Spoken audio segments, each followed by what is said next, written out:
Alam niyo po, kahit hindi po natin mayayaga salita ng Diyos, meron po tayong gampanin. Meron po tayong tungkulin po sa harapan ng Diyos. Hindi lamang po tayo basta binigyan ng kaligtasan ng Diyos. Hindi man tayo tagapangaral, hindi man po tayo maging pastor, meron po tayong bahagi po dito po sa loob po ng church o sa iglesia itinayo po ng Diyos. Maaaring tayo po yung tagapaglingkod po dito sa church, tagapaglinis. So lahat po ng ating gagawin po ay paglilingkod po sa Diyos. Maaaring hindi ka po epektibong tagapagturo, ikaw po ay mag-invite. Meron kang ginagawa na i-invite po yung kapitbahay nyo o sino pa man sapagkat po sabi po ng Diyos sa kanya salita, hindi po siya darating hanggang hindi po na ibabahagi ang kanya salita po ng Diyos. Ating po titingnan yung pinag-aralan po natin sa mentoring. Nagkaroon po tayo ng vision to win and make a disciple. At pangalawa po, ano po yung purpose po natin? To love God and to love people, hindi po ba? Mahalin po natin ang Diyos. Kasi po, hindi po natin magagawang mahalin po ang tao kapag wala po ang Diyos sa ating buhay. Lahat po tayo, lahat tayo pinagdaanan po natin yan. Kung tayo po iniligtas po ng Diyos mula po sa kasalanan, binigyan ng kaligtasan, maging ugali rin po natin, mahabag po tayo sa mga kaluluwang nasa paligid natin. Mahabag po tayo sa ating pamilya na kung hindi po natin sila makasama sa kalangitan. Dahil alam naman po natin, dalawa lang po ang patutunguhan ng tao, kapahamakan at kalangitan po, di ba? Doon po sa langit, sa bayan na pinangako ng Diyos. Siyempre po sa ating po, alam po natin ang katotohanan. Kapag po naaalala natin na tayo papasok sa langit, pero yung ating mga mahal sa buhay, tayo po ay, siyempre, hindi po kumpleto po ang ating pong kagalakan. Kaya nga po, hindi po tayo naririto na niligtas ng Diyos para lang po sa maupo po tayo. Kundi po, gawin po natin ang pinakadakilang layunin po ng Diyos sa ating buhay. Na kung saan po pangako po ng Diyos at plano po ng Diyos at pangarap ng Diyos na hindi lamang ikaw ang maliligtas, hindi po ang buong sangkatawan, ang buong lahat po ng nilikha niya sa mundo, gusto po ng Diyos ay mailigtas niya po. Kaya kung tayo po ay minahal ng Diyos, wala po tayong bayad, hindi po natin binayaran ang pagkapako sa krus po ng Kalbaryo ng ating Diyos. Ibahagi po natin sa mga tao na sa paligid po natin. Wala po tayong may dadaylan para hindi po may bahagi yung salita ng Diyos. Totoo nga po talaga, kung ating titingnan, ang danganda na pong mga anihan. I-ready na lang po natin ang ating mga sarili.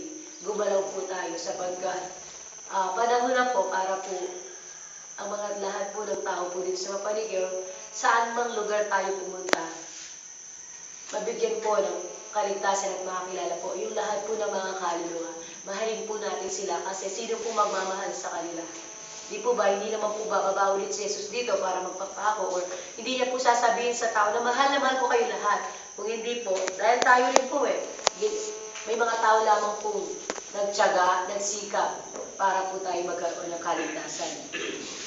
Sabi po dito, kung hindi po natin gagawin at hindi po tayo mamumunga, sabi po ay, tayo daw po ay, sabi po dito sa 8 ay, walang kabuluhan ng gaylupa at susumpay ng Diyos at sa wakas ay susunugin. Kung ating buhay po ay hindi po na magamit ng Diyos, tsak po na mawawalan po ng kabuluhan sa isay ang pagkakilala natin sa Diyos. Ano pang halaga na 20 years mo nang kilala ang Diyos? Sa simula, naligtas ka at sa bandang huli pala, impyerno din ang kahantungan mo. Di po ba? Pero alam ko po, wala po dito na. Sabi po sa Day, mga minamahal, bagamat ganito ang sabi namin, dahil may natitiyak namin mabuti ang kalagayan nyo. Dito po tayo sa 10. Makatarungan ng Diyos, hindi niya lilimutin ang iyong ginawa at ang pag-ibig na iyong pinakita at hanggang ngayon pinapakita sa paglilingkod ninyo sa inyong mga kapwa-Kristiyano. Yun naman po pala, meron pong napakagandang plano po ang Diyos at napakaganda pong pangarap para sa atin. Pangako po ng Diyos. At alam ng Diyos ang lahat po ng ating ginagawa. Ang Diyos po hindi po siya papayag na lahat po ng ginawa natin ay hindi niya susuklian. Ang Diyos po kasi ayaw niyang may utang siya sa atin. Wala pa nga po tayong ginagawa, binigyan niya na po tayo ng magandang buhay. Binigyan niya po tayo ng kaligtasan. Yun po ay libre. So yun pa po kaya gumawa po tayo. At po nang ginagawa po natin pagpapagal, kangangaral na salita ng Diyos, pagtsatsaga, yung pong pabalik-balik mong pinupuntahan para lang makakilala. Pabalik-balik mong pinapahayag ang kabutihan ng Diyos. Hindi po yan nalilimutan ng Diyos.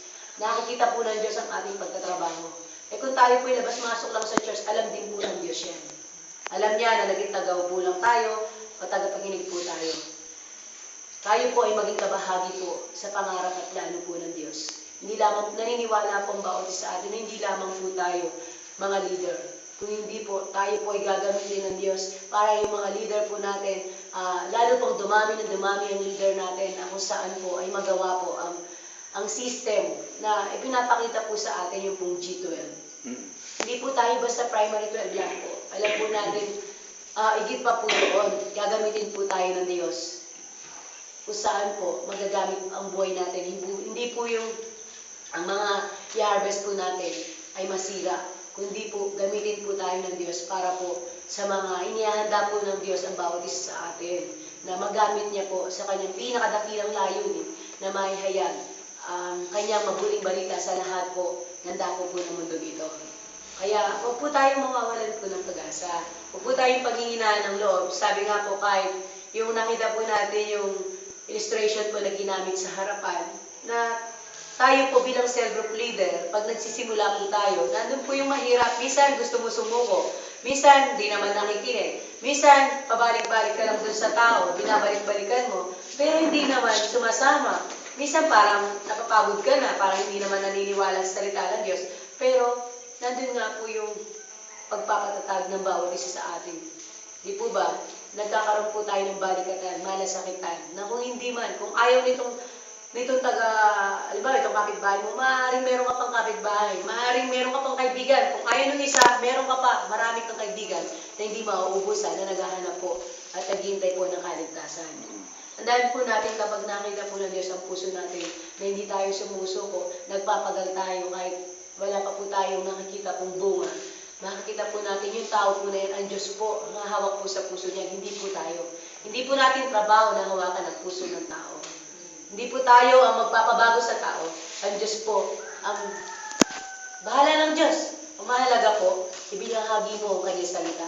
Ang mahalaga, sinabi mo na mahal siya ng Diyos. Sinabi mo, ibinahagi mo ang kaligtasan ng Diyos. Bahala po ang Diyos po. Sa panahon na tinakda niya, ang Diyos po ang gagalaw po dyan.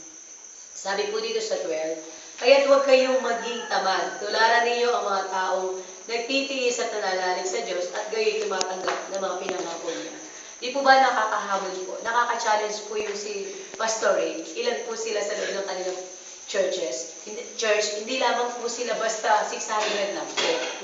Sabi niya nga po, kahit matanda na, 70 plus na po, o 70, ay nakikita po na pagdating po sa pagkukonsolidate, pagdating po sa mga tao na kanya po binabahagi na ng salita ng Diyos, ganun po siya kaktibo. So, kung ating po makakita, hindi po pala hadlang ang ating po mga edad para magamit tayo ng Diyos.